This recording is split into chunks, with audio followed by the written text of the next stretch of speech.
오늘 이 아침 우리에게 주시는 하나님의 말씀 구약 성경 호세아 13장 12절에서 16절의 말씀이 되겠습니다. 호세아 13장 12절에서 16절에 있는 말씀 한 목소리로 합독하시겠습니다.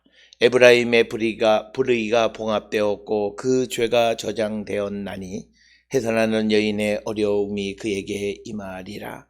그는 지혜 없는 자식이로다. 해산할 때가 되었어도 그가 나오지 못하느니라.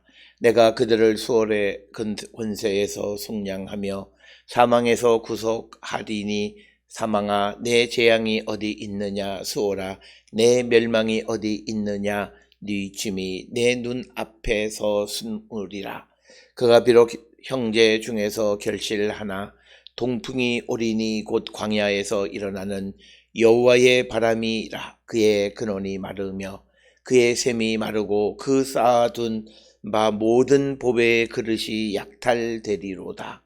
사마리아가 그들의 하나님을 배반하였으므로 형벌을 당하여 칼에 엎드러질 것이요 그 어린아이는 부서뜨려지며 아이벤 여인은 배가 갈라지리라. 아멘.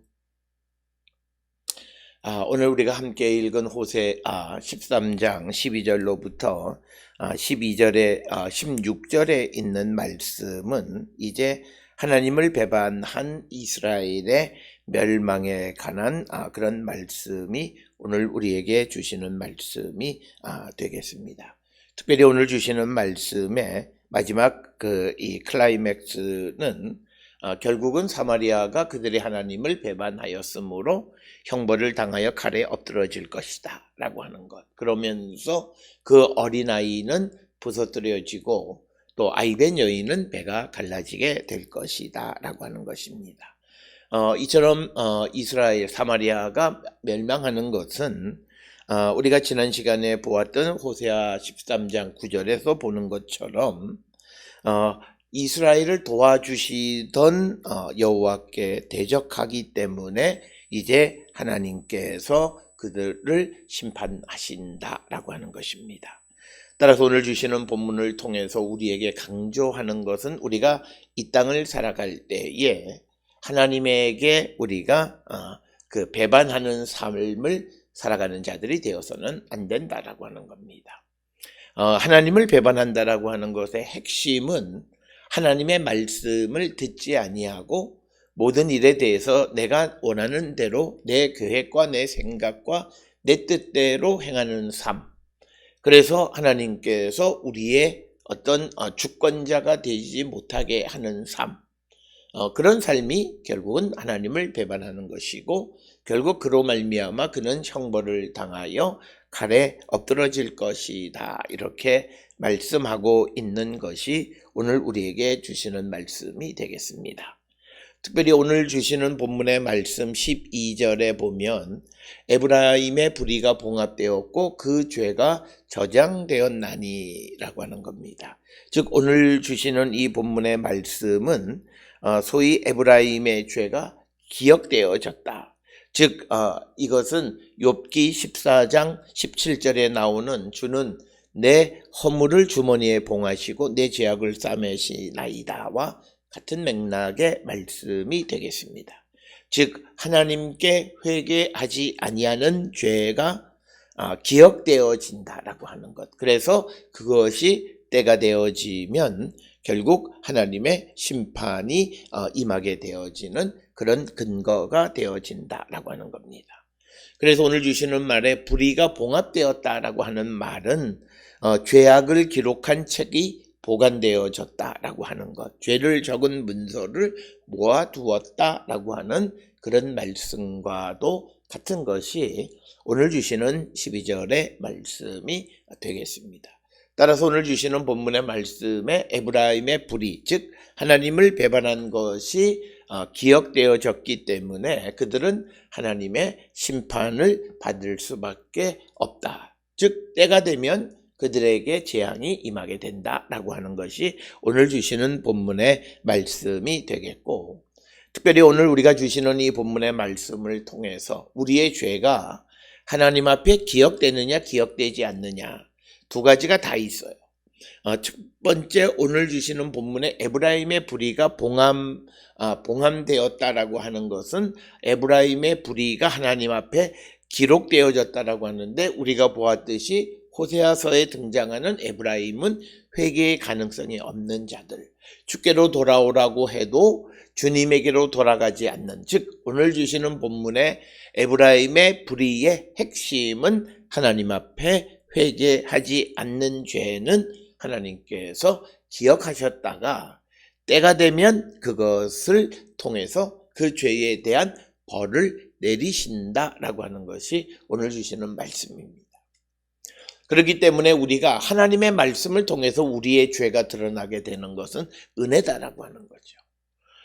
그래서 오늘 우리가 주시는 이 본문의 말씀을 통해서 우리가 하나님의 말씀을 늘 가까이 하며 우리를 성찰해야 되는 것은, 어느 때에 내가 옳다고 생각하며 행했던 것들이 이제 시간이 지나서 말씀을 비추어서 나를 돌아보게 될 때 잘못된 것을 발견할 수 있고, 그래서 내가 회개할 수 있다면 그것은 하나님의 은혜이다 라고 하는 겁니다. 따라서 우리가 율법이, 하나님의 말씀이 우리에게 죄가 드러나게 한다라고 하는 것, 그런 면에서 하나님의 말씀은 우리에게 은혜라고 하는 것인데, 그것은 그 드러난 죄를 회개할 때 하나님은 우리의 죄를 기억지 아니하신다라고 하는 것입니다. 그래서 우리가 회개하지 아니하는 죄는 하나님은 기억하시는 거죠.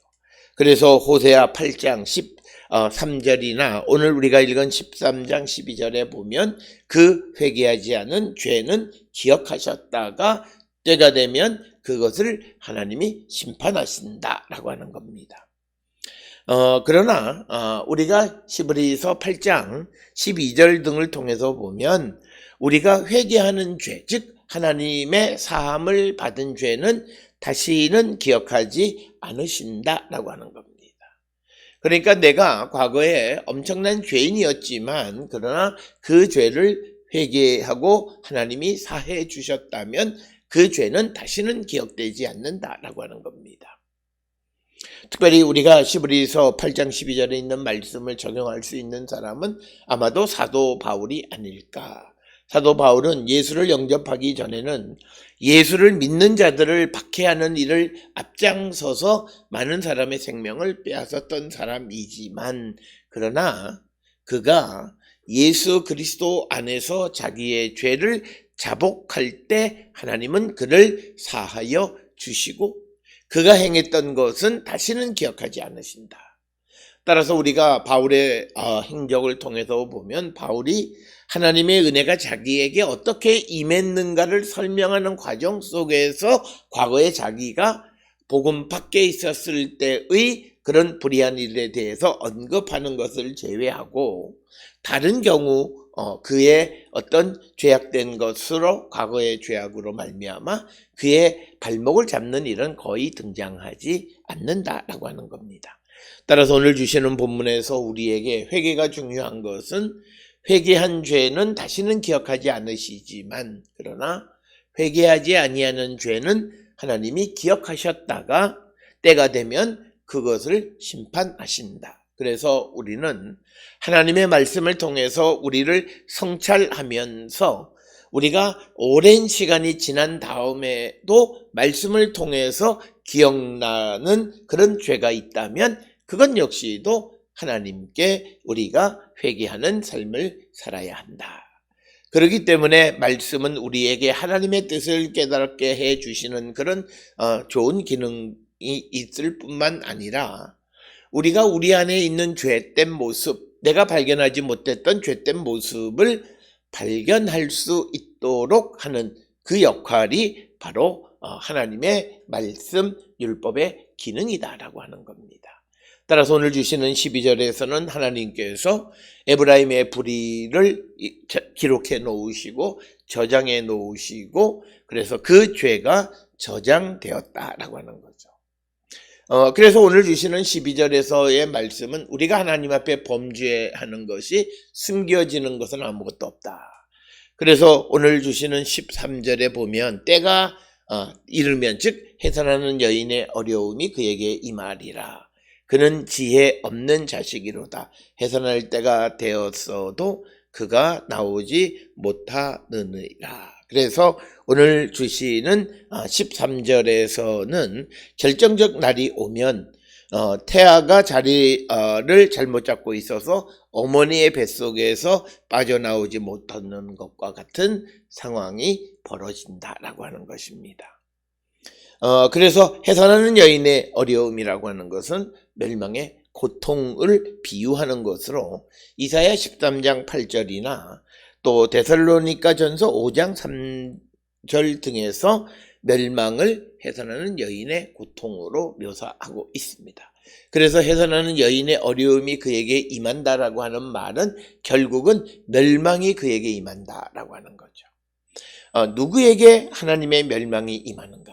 죄를 회개하지 아니하고 그 죄가 하나님에게 저장되어 있는 자들은 자기가 알지 못하는 어느 때에 하나님이 생각하시기에 결정적 시기가 왔다고 생각할 때 하나님은 그들을 심판하신다라고 하는 겁니다. 그렇기 때문에 우리는 항상 하나님 앞에 우리의 죄를 자복하고 그리고 죄의 용서함을 받기를 우리가 힘쓰는 자들이 되어야 한다라고 하는 겁니다.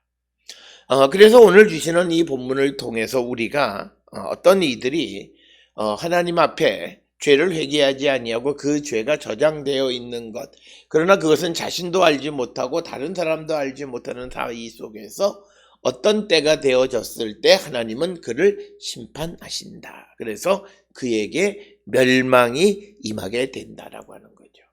그래서 오늘 우리가 살고 있는 이 시대에도 보면 우리가 외형적으로 어떤 사람이 참 잘 살아갔는데 그런데 그가 불의의 어떤 사고를 당하게 됐을 때 우리는 하나님께 질문을 합니다. 왜 그에게 이런 재앙이 임했는가? 그러나 그것은 우리는 알 수가 없어요.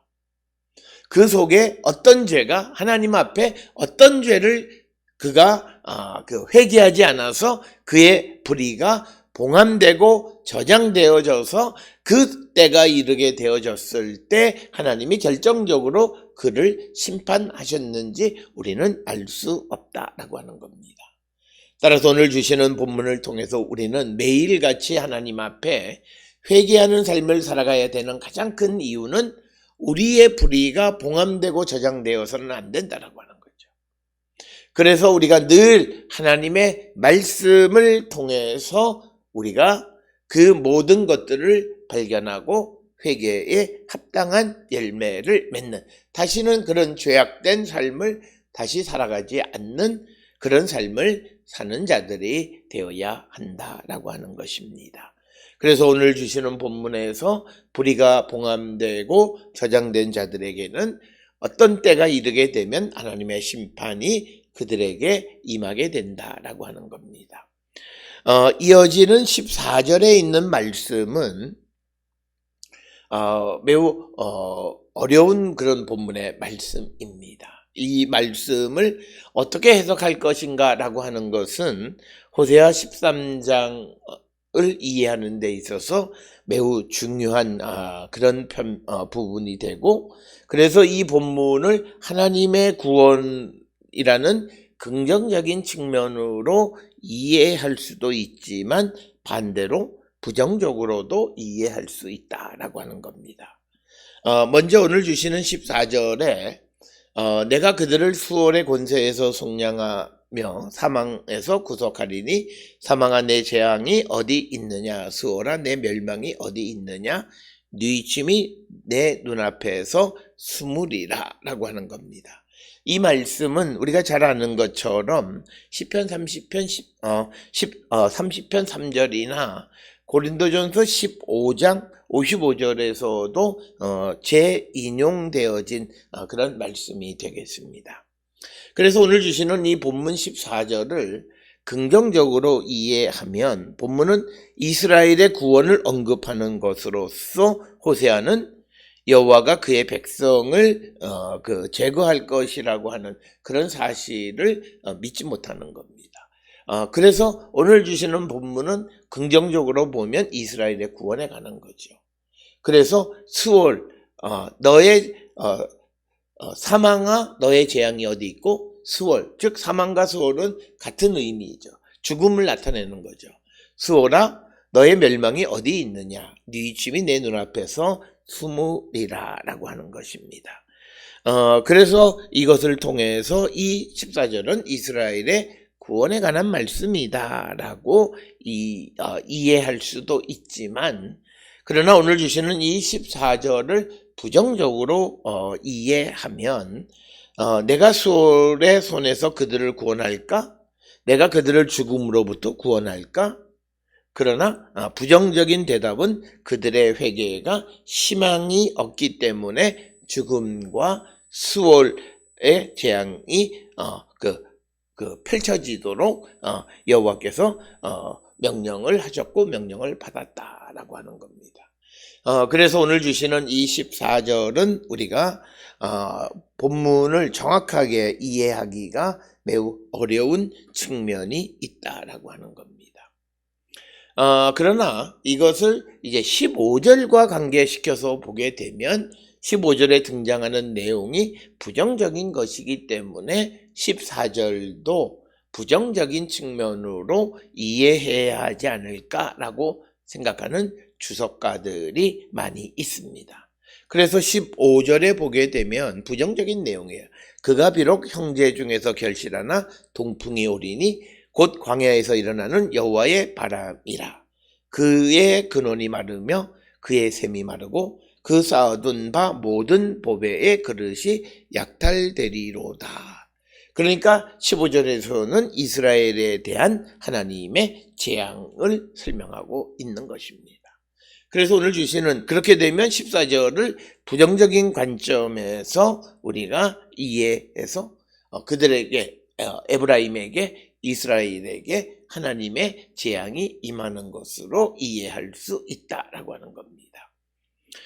이스라엘 히브리어의 특성 중 하나는 오늘 우리가 살고 있는 이 시대의 언어들의 어떤 의문 부호나 뭐 이런 것들이 발달되어지지 않기 때문에 이 본문을 어디서 끊어서 어떻게 읽을 것인가 라고 하는 것에 따라서, 또는 의문문으로 읽을 것인가 평서문으로 읽을 것인가에 따라서 의미가 많이 달라지는데, 지금 우리는 모든 것을 하나의 전통의 관습에 의해서 성경을 보고 있습니다.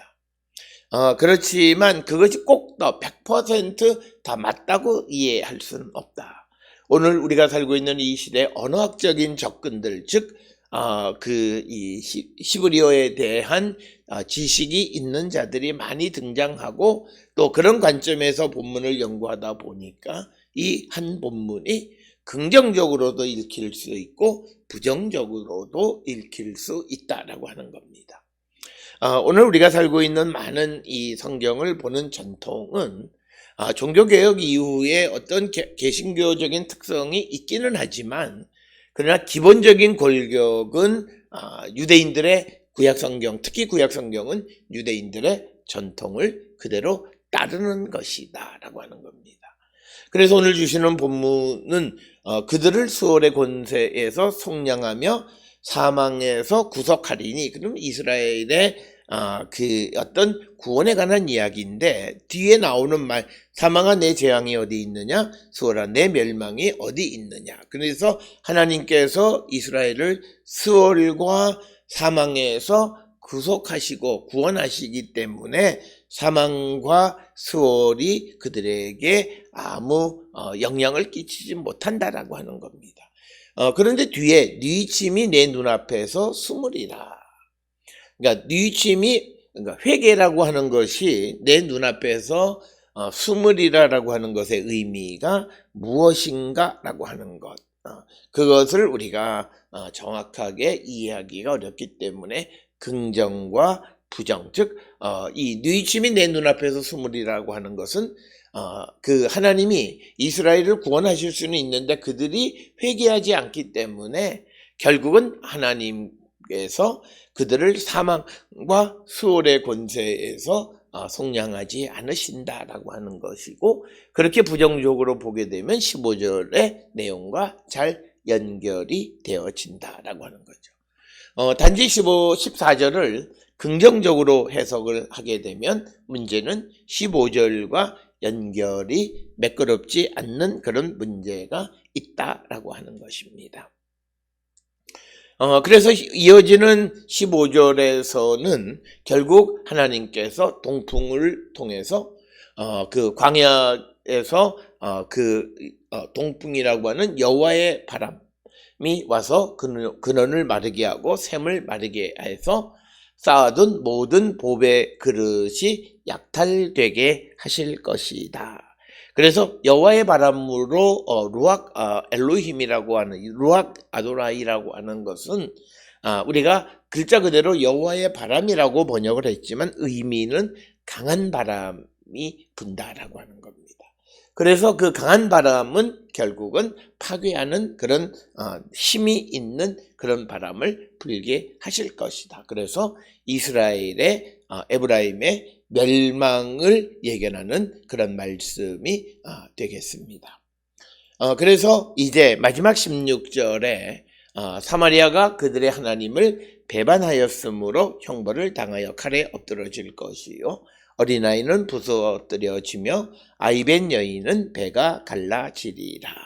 그래서 이처럼 이스라엘에게 사마리아에게 재앙이 임하게 된 이유는 바로 그들이 하나님을 배반했기 때문이다 라고 하는 것이고, 그 하나님을 배반한 자들에게 임하는 형벌의 아주 잔인함을 우리에게 묘사하는 것은 어린아이가 부서뜨려질 뿐만 아니라 아이벤 여인의 배가 갈라지는 그런 비극적 현실.